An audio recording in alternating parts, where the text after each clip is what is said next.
Well, I'm happy to be here. Thank you for the invitation to speak. I was watching the news on Friday, Channel 5. The news guy says it's a slow news day. We have a story about a cat being rescued out of a tree. He's been up there for 10 days, hasn't had water or food. The firemen came, rescued the cat. I thought this is a good news day. That was the best news story in the whole program. I'm going to talk today about Buddhism and the essence of Buddhism. And it's a little difficult if you don't know what Buddhism is all about, so I'm going to share with you my understanding of Buddhism in 20 minutes. The Buddha was a cool guy. He was a prince. His father wanted him to take over the family business. And yet, he had a spiritual aspect that needed to be resolved. He could have been a great world leader or a great spiritual leader. And he chose spiritual. In his first talk, he sort of laid it out for us Buddhists. He says, you know, in your life, you're going to be ultimately dissatisfied. It's not going to really turn out the way you think it's supposed to turn out, the way you would like it to turn out. And I have found the answer to that. And it's not about changing the world. The world is ultimately unsatisfactory and will always be so. But we can change our inner world. We can change the way we experience the world. Now, he said, in order to change the way you experience the world, you need to change your karma. And karma has sort of a mystical reputation. What goes around comes around, which was one of my favorite bumper stickers. But that's not really the kind of karma the Buddha was talking about. He said karma consists of three things: what we think, what we say, and what we do. We need to change that. We need to change how we think. We need to change what we say and what we do. When you become an official Buddhist, you take something called the 5 precepts. The 5 precepts allow you to change your speech karma and your action karma. First precept, not to take life. I will practice not taking life. How hard is that? It's so difficult. Now, we can avoid killing humans most of the time. We can avoid killing lions and tigers and bears most of the time. But when it gets down to mosquitoes and ants, cockroaches and spiders, we don't give it a second thought. They're in our space. And it's so much easier to kill them than to catch them and take them outside and allow them to have their little life. So as a Buddhist, when we take that precept, I will train myself not to take life. And it requires great patience and insight into the value of life. Second precept, I will not take what is not given. It's different than stealing. If it's not given to you, even if it's available to you, it's not yours. And this can be really confusing because we have become consumers of America. And we're going into the greatest consumption of the year, Christmas. We're spending thousands, if not millions of dollars on stuff that may have no value at all, which is okay. It keeps the economy rolling along. And we know that we own stuff because every time we buy something, they give us a receipt, and the ownership is transferred to us. And we feel so good about that, don't we? Look what I own. Look at all the stuff I own. And I would say to you, the ones with the most stuff, do you even own yourself? Do you even own what you say and do? Or what you think about? Or does it just sort of happen? The other day I was reflecting on my ownership, and I looked in the mirror. And I said to myself, if I owned me, I wouldn't look like this. I'd be looking a lot better. whatever better is. But I don't own me. I don't even own my life. One day it'll just be taken away, either by mistake or by longevity or whatever. So how can I think I own the mandolin that I was playing yesterday? I was just using it until somebody wants it more than I do, or until it doesn't work anymore, or until I lose interest, or until the new model comes out. Wow. No sexual misconduct. Love and kindness. What a radical concept that is. In Buddhism, we don't usually have the word love standing alone because it's confusing. Love is just another form of attachment, according to some Buddhists, and it's one of the greatest attachments of all. And if you don't temper that attachment with kindness, you can cause more suffering rather than less suffering. So Buddhism sticks love and kindness next to each other and connects them. And if you don't really have kindness towards the person you love, you don't really love them ultimately anyway. Not to speak unskillfully. 4 ways that a Buddhist can speak unskillfully: false speech, malicious speech, harsh speech, gossip, and idle chatter. Those 4 kinds of speech increase suffering in the world rather than decrease suffering in the world. And it's so difficult with speech because it happens so quickly. Sometimes as if we didn't even think about what we were going to say. But the Buddha assured us all our thought leads our speech and action into the world. So even if it doesn't feel that you thought about what you were going to say, you did at some level. Now the 5th precept seems to be the hardest precept of all. And this past election made it even harder. The 5th precept, not to consume intoxicants. They keep making them legal. And what's wrong with getting high? The problem, according to Buddhism, with getting high is it steals all your wisdom. You end up being really stupid. You do dumb things. You increase suffering rather than decrease suffering. And yet, since humans could figure out how to get high, they've always gotten high. Sobriety is a wonderful discipline that will pay off eventually. So as we go into the holiday season, right, let's think sober.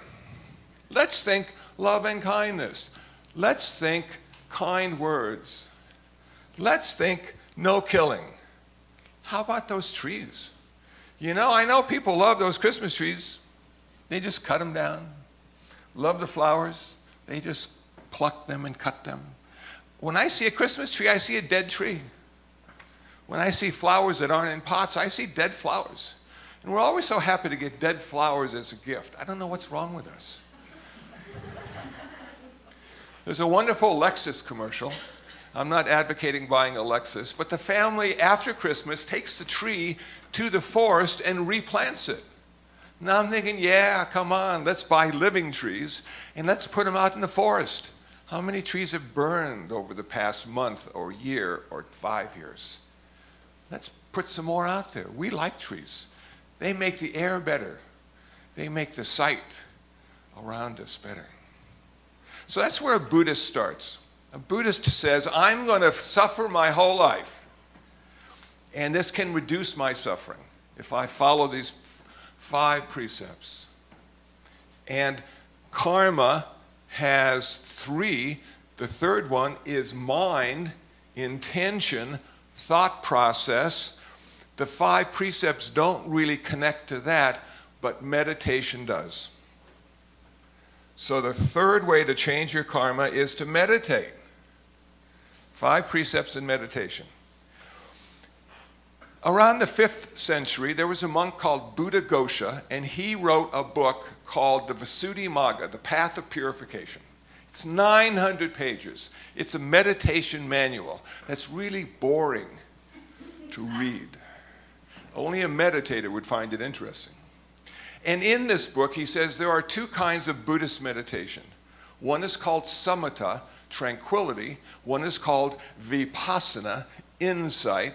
We have 40 kinds of samatha meditation, 4 kinds of insight, vipassana meditation. We want to transform our mind. We have a problem because we have too much greed, too much hatred, and too much delusion. And meditation will ultimately change our greed into generosity, our hatred and anger into love and compassion, our delusion and ignorance into wisdom. We aren't born with original sin, according to Buddhism. We are born with original ignorance. We don't see the world the way it really is. And meditation allows us to transform the way we see the world. Now, I've been practicing for a very long time. I still have a long ways to go. An example I like to use is my greed. I have greed, and it manifests in food for less. When I go buy the cat food for the 8 feral cats that I feed twice a day and never get a thank you. I'm in there buying the cat food, and I find myself on the bakery aisle. And there in front of me are 8 Hostess cupcakes individually wrapped for under $3.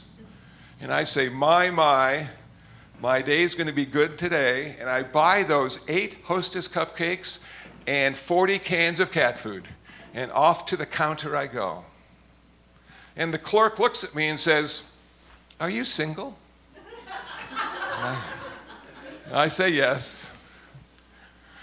Now, I ate all 8 Hostess cupcakes. If I had been practicing generosity, I would have given some of them away. But no, I'm not there yet. I look in the mirror and say, not a Buddha yet. I'm still eating those cupcakes. So we have different levels of greed, we have different levels of hatred and anger, and we have different levels of delusion and ignorance. My mother used to use anger and hatred as a way of cleaning the house.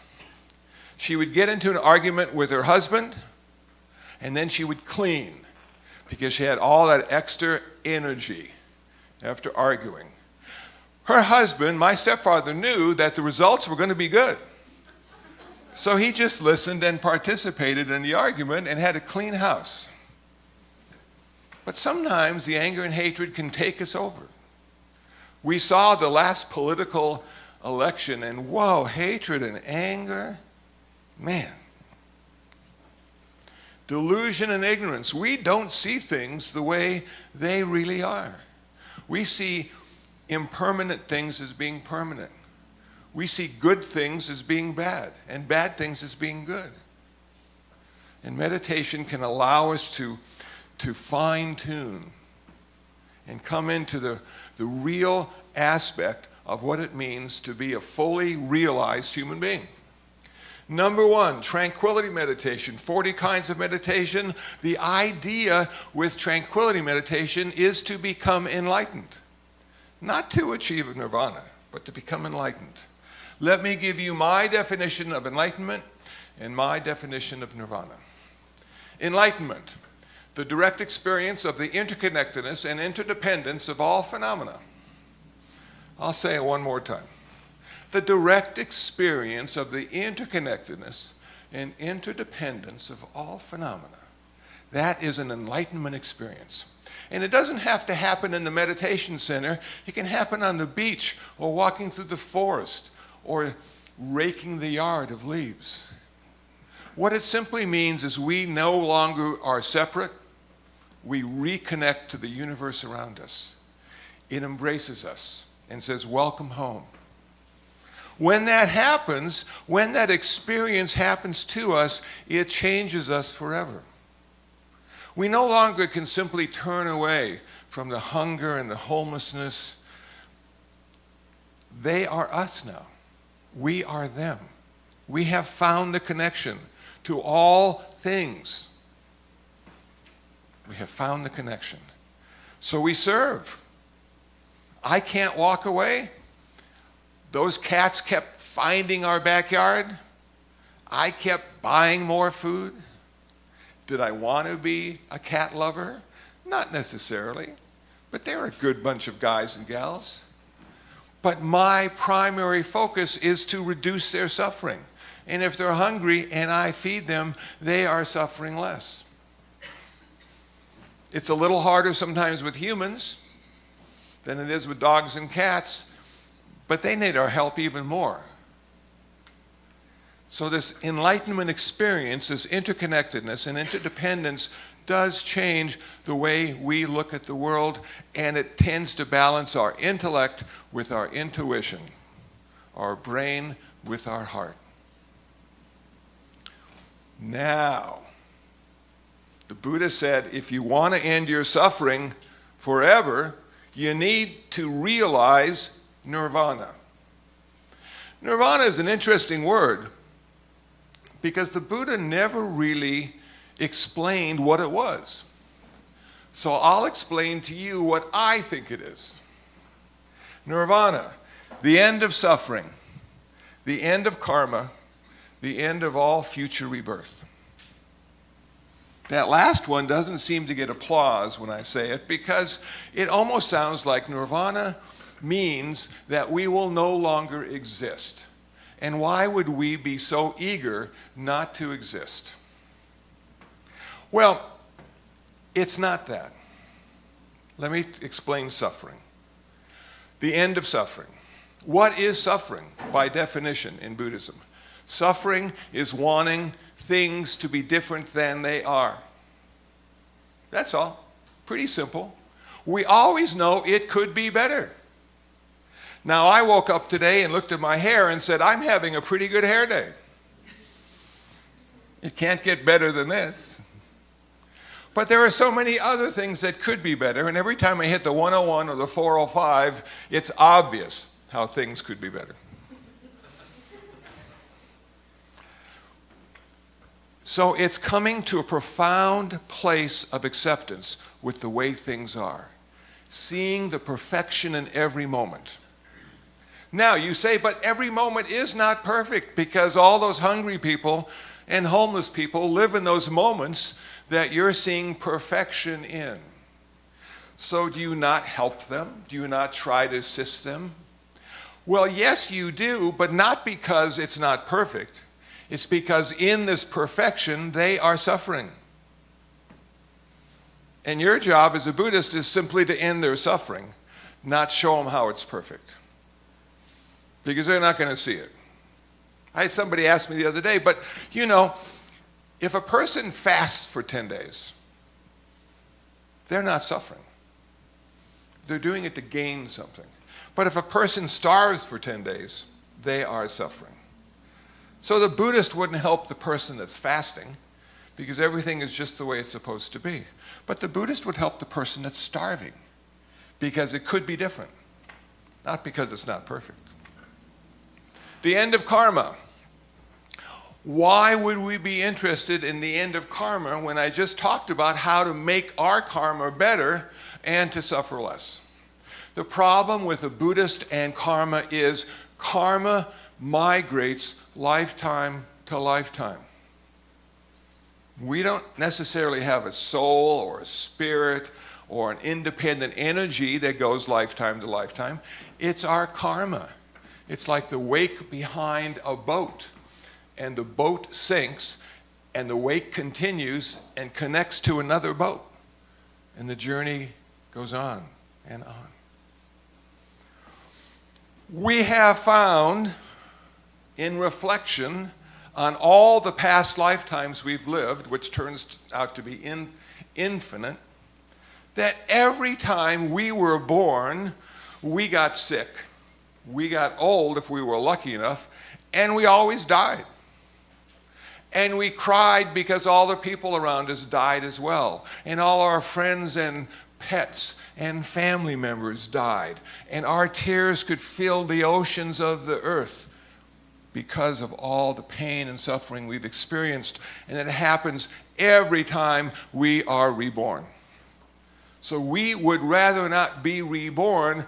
We would rather exist because of karma and not because, pardon me, we would rather exist because of nirvana and not because of birth. Exist because of nirvana. So see, creation is oftentimes argued and looked at as a wonderful thing, but if you have creation, you always have destruction. If you have a beginning, you always have an end. But if you can figure out how to exist without creation, then there doesn't need to be an end. And the Buddha said, nirvana is unborn and undying. If you can achieve nirvana while you're alive or even after you're dead, you will exist because of it and not because of birth. And you will not have to die. So I look at it as this parallel universe.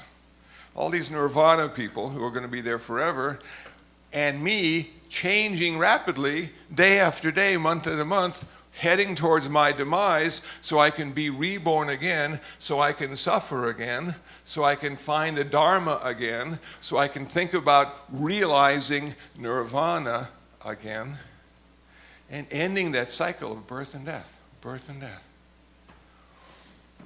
Now they say you can build a practice.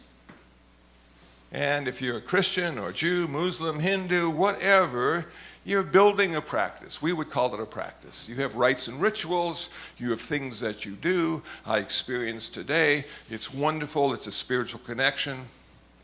But those things can't save you. They simply give you something to do according to Buddhism. So the Buddha said you need to create conditions necessary for the realization of nirvana. Now that just blew me away when I read that, because it means that nirvana is always there, available to us if we come to a place of realization. We can't travel there. We can't read a roadmap to get there because we're already there. So if I wanted to be in Newbury Park today, and I looked at the Google map, and here I am standing in it, I'd get very confused. I'm already here. How can I get here again? I can't get here again. So the Buddha said, every morning we wake up. Nirvana is when you wake up twice in one day. The word Buddha means one who is awake. He woke up. He never had to suffer again. He allowed us to find and realize our nirvana because of what he taught and how he did it. If he was standing next to me right now on this stage, he couldn't do it for any of us. It doesn't work that way. We have to do it ourselves, according to Buddhism. Now, around the 1st century, Mahayana Buddhism arose in the world and said, well, you know what? There are bodhisattvas, there are Buddhist saints, Avalokiteshvara, also known as Kuan Yin, Manjushri. They can help you. Did they ever exist on earth? Probably not. But they're transcendental saints found in Buddhism that can assist you. And if you ever come to our meditation center, we have some of them on our altar. And people say, do you pray to them? Will they really help you? I like to think of it this way. They are mirrors. Kuan Yin, the Bodhisattva of compassion, is a mirror. Every time I'm looking at her, I'm seeing my potential. Manjushri, the Bodhisattva of ultimate wisdom. Every time I look at him, I'm seeing that in me. All this stuff is in here already, but nobody ever told me how to look inside. They only told me how to look outside for all the answers. My spiritual path, Buddhism, has allowed me to start looking inside and realizing it's always been there. Everything I ever needed spiritually has always been there. I just didn't have access to it. I didn't have the code. It was encrypted, and through practice, karmic practice, 5 precepts, and meditation, the code is becoming more obvious. And there is a thread that links all the Buddhist talks throughout the eons. Everything the Buddha has ever said has been connected to everything else he said. And when you find the thread, it becomes so obvious. Now, the essence of Buddhism. What the heck? After explaining all this stuff, does anybody have a clue what the essence of Buddhism could be? It's so confusing to be a human being. I am known for oversimplification. I'm going to simplify it for you right now. The essence of Buddhism is compassion and wisdom. The essence of Buddhism is compassion and wisdom. Those are the two wings that allow the bird of Buddhism to fly. And those two aspects in your life will allow you to achieve your own personal realization. You become your own refuge, and you will never have to suffer again. But because everybody else is, you will be busy until you take your last breath. We've had Buddhism in the world for 2,600 years. I think we have more people suffering than ever before. It's become important now that Buddhism is made available. And thankfully, Amazon.com exists. 10,000 books. A lot of them immediately transferred to your Kindle to give you something to read and practice and understand, and then ultimately have to give up because all those books are only the finger pointing, not what it's pointing at. Thank you for listening to me. I hope what I had to say was meaningful, educational, and entertaining. So now, I brought my harmonica with me because sometimes when I speak, people get depressed. And I don't want to leave with everybody being depressed. So I'm going to play a little blues. And people say, well, why do you play the blues? And I say, what else would a Buddhist play?